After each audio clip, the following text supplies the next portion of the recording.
brighter days also might be ahead for the Canadian economy. Recently, the Organization for Economic Cooperation and Development said that we have the best strategy for economic growth in the developed world. But in its long list of factors, it omitted one major potential source of growth for the Canadian economy, and that is an influx of people. Margaret Walton-Roberts is with the International Migration Research Center at Wilfrid Laurier University. She is here to explain the many ways that immigrants contribute to economic growth. Welcome to the show, Margaret. Thank you, Craig. I'm glad to be here. How does immigration stimulate economic growth? You know, immigration stimulates economic growth in all kinds of ways. And I think one of the important things to do, first of all, is to recognize immigration can have both short-term and long-term consequences. So if we think about long-term, it's obviously a demographic input. We can grow our population by bringing in more people. And in the long run, that's going to help us get more income tax. That's going to help us have a larger labor market. And it's also going to help us with things like contributions to CPP. So I know this morning you were talking about the new model for that. So the more people we have working, the more people are paying in. In the short term, though, immigration also plays a very important role because it can be a stimulus to the economy. Immigrants are like everybody else. They need a new car, they need appliances, they buy a home, and they spend money, they buy services. They also fill gaps in the labour market. So some of our immigrants are selected because of the skills that they have, and so employers need them to do particular things, and they might not be able to find enough Canadians to do that. So that can be really important in helping us boost productivity.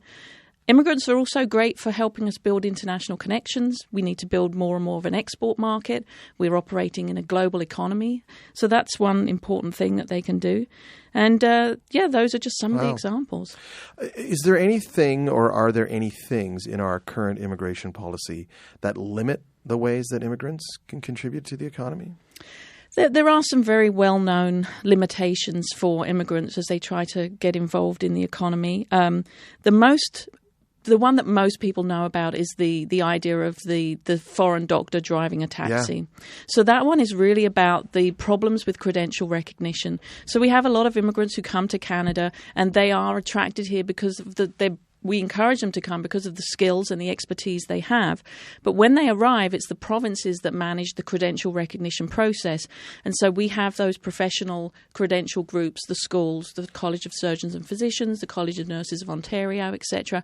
And it's up to them to determine whether the credential can be recognised. And those organisations have a responsibility to protect public safety, but they also do have a responsibility to be fair, transparent and objective in how they assess the credentials that immigrants bring to the country.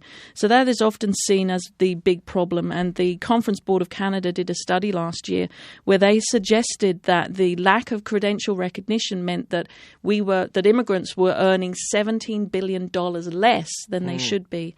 So that's really seen as a one major problem and barrier with regards to immigrants. So to be making $17 billion less than is potentially there, obviously there is no money coming back into the economy either. They're not spending money, obviously. Well, they are earning money, but the assessment is they're not earning money at the level that they should be according to their credentials. You said that it has to be transparent and all that. Is it?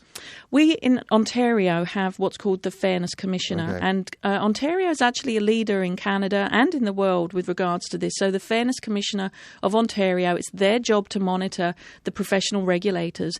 And so every year they issue a report to the architects, the pharmacists, the nurses, the doctors, all of those professional associations, and they monitor how fair, objective and transparent they're being in these assessment processes. We're seeing an influx specifically right now of refugees coming to Canada, very famously. How do they contribute specifically to the economy? In many of the same ways in terms of they enter into the labour market. They'll earn income, they'll pay taxes, they'll contribute to CPP. They have families, they have children. Those children down the road will also become fully participant members of the Canadian society. We do, though, need to recognise that we accept refugees because we have a responsibility as signatories, and we do have to invest in the beginning, because we do need to help those refugees to learn English more effectively, to transfer their skills into the labour market, and to settle. Remember, people are coming out of fairly traumatic situations. You need to give them time, and you need to give them assistance. So there will be a period of time when, before they contribute, is that? Typically, it's a year. It's 12 months. Okay. The expectation is a year of support, and after that, then we assume they will become members of the labour market. But we want them to have managed to develop their skills fully so they get the best return, and at the end of the day, down the road, we get the best return from their engagement with the labour market. Do you think a year is a legitimate amount of time?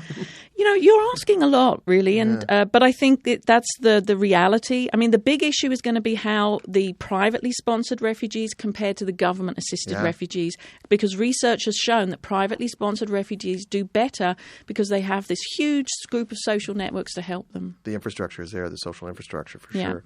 What about temporary foreign workers? How do they factor into this? Oh, we have almost as many temporary foreign workers coming to Canada every year as we do permanent residents, and they come in different categories, because remember, international students who transition into a postgraduate work permit, they're effectively temporary workers. We have international mobility program, those are the highly skilled. We have intercompany transfers, those are executives, as well as those temporary workers who work in the agricultural area and in other kind of caregiving professions. So we have a large pool of temporary workers who are very directly connected into the labour market in Canada. How can we make Canada a more welcoming place for immigrants?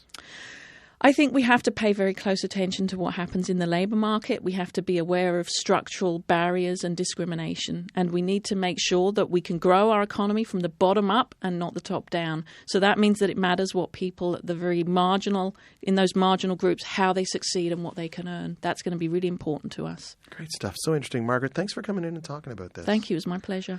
That was Margaret Walton-Roberts with the International Migration Research Centre at Wilfrid Laurier University.